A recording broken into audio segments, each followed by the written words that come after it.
Billy woke up to the sound of dishes clattering in the kitchen. He stretched, jumped off the couch and got dressed. "Mum, why did you get up so early again? I'm not 5 years old. I can make myself an omelette and pour a cup of tea." "Go wash your face, son. When you get married, I'll finally be able to relax. Your wife will cook for you and get you ready for work. I know you have breakfast by eating a sandwich with sausage and rushing to work, and then you spend the whole day behind the wheel. Can't eat properly or rest. Why are you starting again in the morning? Get married, muttered Billy, washing and combing his hair in front of the mirror. He didn't know how to explain to his mum that modern girls dream of a prince in a white Mercedes with a huge bank account and plenty of apartments. Billy was still living with his mother at the age of 30 and working as a bus driver. Of course, if he wanted to, he could save up money and buy a separate apartment with a mortgage, but he didn't want to move away from his mum right now. A 2-room apartment for the two of them was even too spacious, and he didn't want to leave his mum alone. She was a pensioner and it was already difficult for her to go shopping, and he carried heavy bags. Besides, it was much nicer to come home where you were expected. If only there weren't these constant talks about marriage. A picture from the recent past appeared before his eyes. He stood with a bouquet of peonies from the home garden at the entrance, and his beloved girl jumped out of a chic car with a bunch of burgundy roses. With difficulty hugging the huge bouquet, she, not noticing him, ran past and disappeared into the entrance. There were no explanations, tearful goodbyes. She just stopped answering his calls. He already guessed that it was all over, but after this scene, she stopped calling and coming. When she appeared on his doorstep after 6 months with declarations of love, he didn't yell or accuse her of infidelity. He just reminded her that everything between them had long been over. Indeed, there was no love left, only a dull pain remained. And although several years have passed, Billy has not met anyone else, and his mother still could not calm down. People say that if a man doesn't get married by the age of 30, he will remain a bachelor. "I've been dreaming of grandchildren, my dear son. Can't I enjoy them while I still have the strength and health? You're a tall, handsome, hard-working and kind man. Any girl would be lucky to have you, if you proposed to her." "Mum, why are you talking about brides again in the morning? Did you have some kind of dream or something?" He tried to change the subject. "Oh, what did I dream about today?" the mother began to remember. While she was retelling her latest dream to him, he quickly ate breakfast, got dressed, said goodbye to her and went to work. Today was a grey and heavy day. It was a dark, cold October, when there was no sparkling white snow yet, and the golden leaves had already fallen. Here it is, the familiar bus. Another workday begins. The trip is half an hour, and it's a weekday, so there are plenty of people. The bus was overcrowded, and there was no room to move. The departure time was approaching, and Billy was about to sit behind the wheel when he heard screams in the cabin. "Oh, you shameless one, get up, I say. My legs can barely walk and the bag is heavy. Give me your seat," shouted a full elderly woman. "The youth are completely ill-mannered now. They don't respect elders at all," someone from the bus supported. "I'm old. Your mother is old." The elderly woman was offended. But she should still give up her seat. She'll sit at her college, but when I get home, I won't have a free minute. I have chickens and cats. I need to cook and do the laundry, and at least I hope to sit a little on the bus. And it's my right. I'm disabled, and healthy people need to give up their seats to people with disabilities. Billy squeezed into the cabin and finally saw the culprit of the scandal, a pale, unhappy girl who seemed about to faint. "Woman, don't shout." Billy began to calm her down. "See, the girl is not feeling well. She can't even stand up. Her lips have turned pale. Girl, can I bring you some water or call a doctor? Billy opened the window and a stream of cold air rushed into the cabin. Passengers sympathized. Someone started offering medications, heart or sedatives, but the girl refused. She got up to take a breath of fresh air. A minute later it became visible that she felt better, and her cheeks turned pink. Thank you, I can't take medicine, I'm pregnant. Indeed, when she stood up, everyone saw her noticeably round belly. Passengers, who had already begun to sympathize with the girl, unanimously hissed at the elderly woman who had caused the scandal. She started to justify herself. Well, who knew? She doesn't look pregnant, she's skinny and small. She should play with dolls, not raise children. And I'm really disabled, I have the right to demand a seat. Billy, realizing that time was running out, quickly made a decision. Girl, you sit, don't get up. You can't strain yourself and we'll find you a seat now. He looked around the bus. Near the window, a little further away, sat a guy with headphones. It was evident that he had dozed off because he paid no attention to what was happening on the bus. Billy touched his shoulder. Young man, give up your seat, to the woman. He spoke up and at first seemed not to understand what was happening. Billy signalled him to remove his headphones. When he did, he explained that he needed to give up his seat to the disabled person. The guy didn't argue, immediately got up and moved to the window. The elderly woman, pleased that she had won her place, turned to the girl. Don't be mad at me, darling. Take it. You need vitamins. I bought it for myself on the road, she said, and handed her a large red apple. But the girl shook her head and said she didn't want it.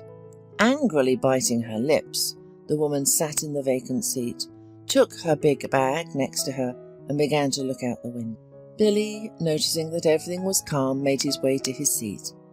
He didn't like being late, but due to the conflict, he had to delay a bit. It was just another day on the route. Passengers were boarding and disembarking, and the road stretched ahead like an endless ribbon. The final stop was approaching, and there were only 2 to 3 passengers left on the bus.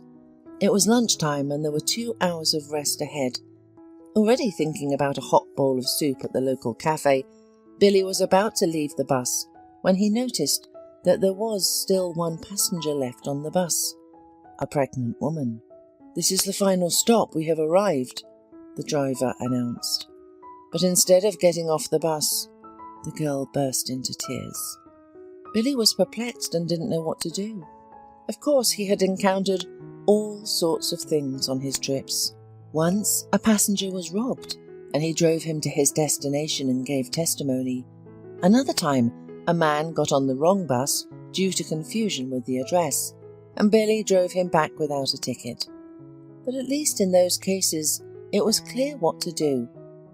But how could he help this unfortunate young woman who looked like a teenager, really?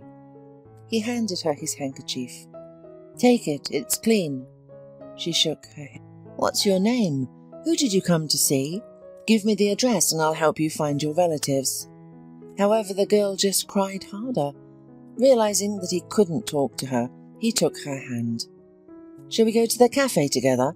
You haven't eaten anything since this morning. I'll have lunch myself and buy something for you. Then we'll figure it out. The girl wasn't dressed like a vagrant. Her clothes were nice, one might even say expensive. She had a small bag with her belongings. Yes, she had paid for her ticket, so she had money. Maybe she had a fight with her husband. Ran away from home? She needs to be calmed down, Billy thought. We'll have lunch and she'll tell us everything. We'll call her husband or at least her parents. Someone will come for her. Young, foolish and pregnant, they say they all have hormones, and they make thoughtless decisions. On the one hand, he was annoyed that instead of the long-awaited hours of rest, he would be solving someone else's problems. But on the other hand, he understood perfectly well that the girl needed help, and Billy couldn't just leave her alone in the middle of the street. He never got to have lunch that day. Suddenly the girl screamed in pain and doubled over. Then she whispered, "I need to go to the hospital. It seems like it started."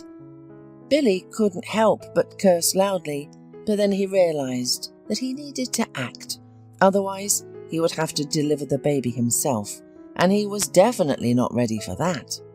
He stopped a passerby and asked where the local maternity hospital was. After listening to the explanation, he shouted to the girl, "I'll take you to the hospital now. Do you have any documents?" "It's in the bag," whispered the girl, writhing in pain. Billy grabbed her purse and drove her to the nearby hospital, listening to her groans. He helped her walk to the emergency department and explained the situation as best he could. The nurse who greeted them was calm and collected. "Don't worry, Daddy, everything's okay." "She's about to give birth, do something," Billy answered worriedly. "Everything's fine, calm down. No one gives birth that fast. What's your wife's name? Surname?" Billy handed the nurse the girl's purse and said, "I'm not her husband. I don't know her. She's a passenger on my bus. She went into labour during the last trip. I brought her here. Her documents should be here." "Okay, we'll figure it out, but still tell us your name and phone number, just in case." Billy provided his details. By that time, the woman had been taken to the maternity ward. After completing all the formalities, Billy left the hospital feeling relieved. He was glad everything turned out okay, but he was still worried about the woman. Who was she? Why was she here all alone? He would probably never find out. In the evening, after returning from work, he thought about his strange passenger for a long time. He couldn't even sleep, remembering her tearful, sad, but incredibly beautiful eyes. He was already about to call the maternity hospital to find out who was born and whether everything was okay with her, but he remembered that he didn't ask for her name or surname. The next day, when he went back to work, he couldn't stop thinking about the woman. As his mother would say, she had captured his heart. He had almost decided to go to the hospital, find the nurse who had processed the documents, and ask about the girl when the phone rang. "Congratulations, your son was born." "What kind of joke is this?" Billy answered the phone in surprise. "Your wife, whom you brought to the hospital yesterday, Cheryl Coleman, gave birth to a healthy boy weighing 4 kilos. You can visit your wife and don't forget to bring a gown, slippers and diapers for the baby. Maybe there's something else you need. Talk to the doctor." Billy's mood instantly improved. He asked for the ward number and promised to come at noon.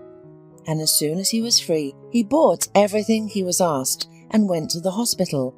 When the nurse found out who he had come for, she was glad. "Oh, this is the woman with no relatives or acquaintances. She was just saying today that she had no one. So, you're probably the dad. Your son was born strong. Cheryl had been crying all day. We were so afraid that the milk would disappear because of the stress. She said she had nowhere to go." 10 minutes later, Cheryl was telling him her sad story. It turned out to be commonplace. She went to study, met a guy, got pregnant, and he started dating her best friend.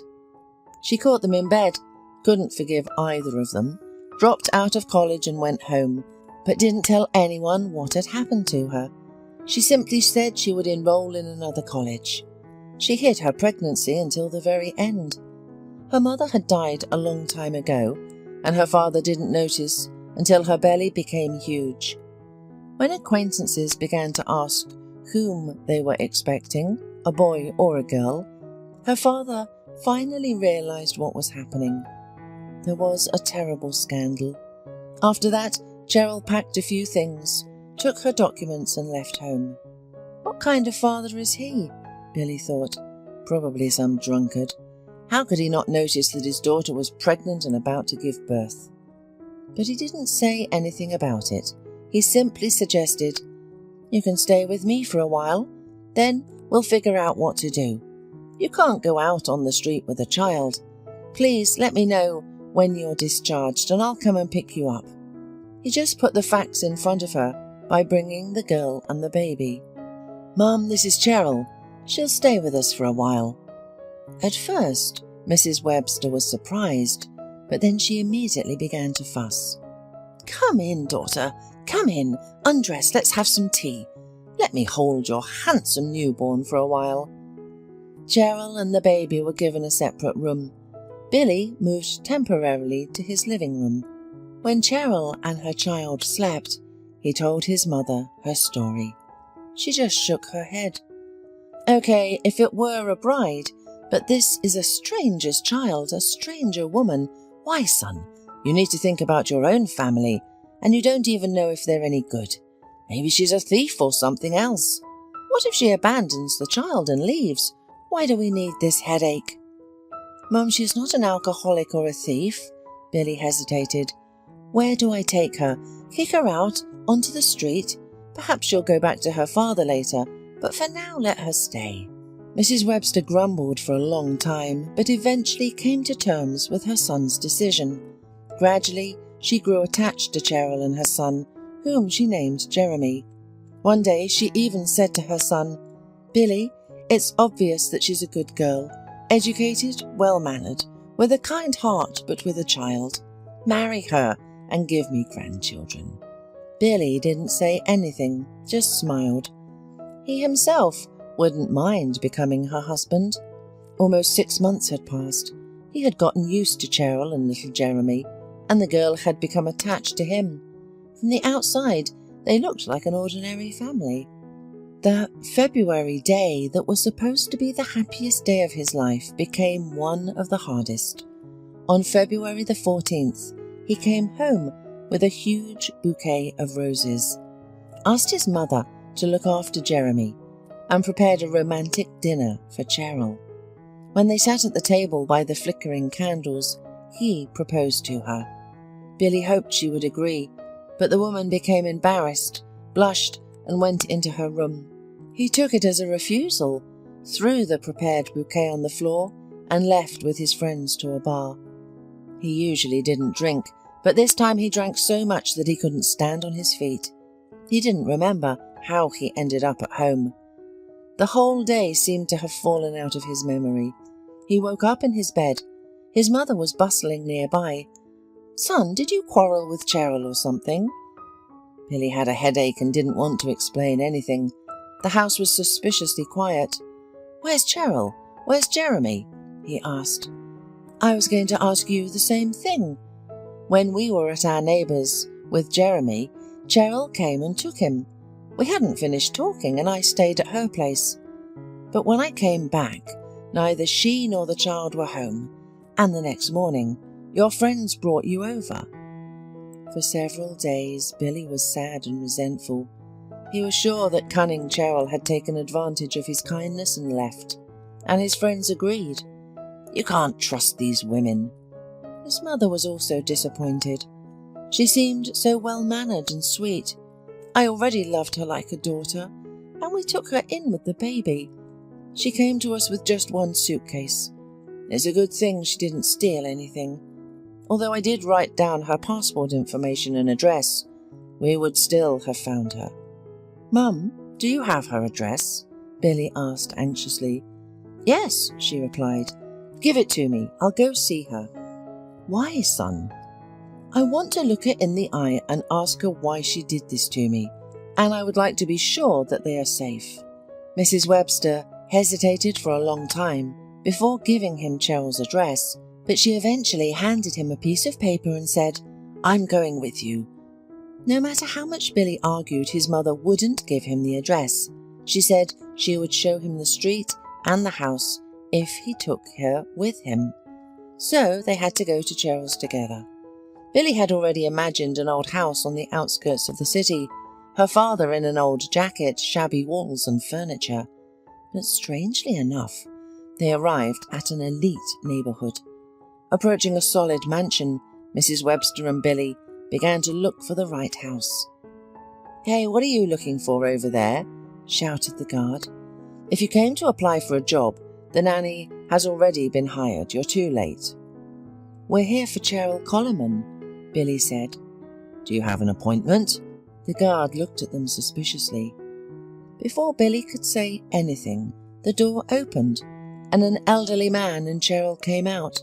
She froze for a second when she saw them, then she tugged the man's hand. "Dad, meet Billy. This is the man I told you about. He proposed to me, but I didn't dare to marry him without talking to you first." Mr. Coleman approached the young man and shook his hand. "Nice to meet you, Billy. Thank you for my daughter. I've been looking for her for 6 months, worried that something had happened to her. I hired detectives, but it was useless. They said there were no leads. I couldn't find peace anywhere, and then she came back on her own with my grandson. She says she wants to get married, but she's afraid I'll get angry again." "But I should get angry. She's alive and well, and there's even a grandchild. I always dreamed of an heir.